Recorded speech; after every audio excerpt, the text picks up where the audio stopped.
Thank you, Madam Chair. Yes. Mayor, kailan yung una nakilala si love mo? Hindi ko po love your honor.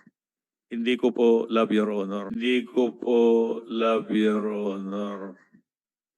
Clock na binigay mo kay Alice. To.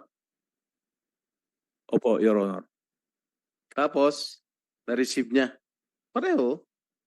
Opo, your honor. Ano yung okasyon to? February 14 po, your honor. Yun Nagdala po pala ako. eh.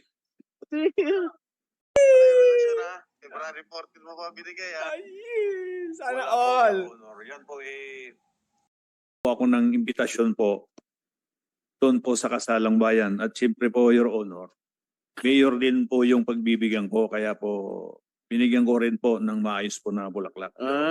Okay. Pero tinaon mo February 14, ha? Opo, your honor, dahil po marami po ako binibigyan ng bulaklak, your honor, po tuwing February 14. Binigay ko po sa kanila. Ano ito? Nagkataon lang? Katandem yung kulay ninyo?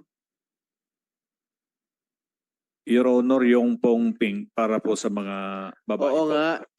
Pareho, oh. Pareho. Iba lang ang nakasulat na bayan. Bayan ng Suwal, tsaka bayan ng Bamban. Yung supplier ninyo. Hindi naman po ako nagde-decide ng kung ano pong kulay. Marami po sa office po, saka mga bata at teacher po. Nagkataon lagi, no?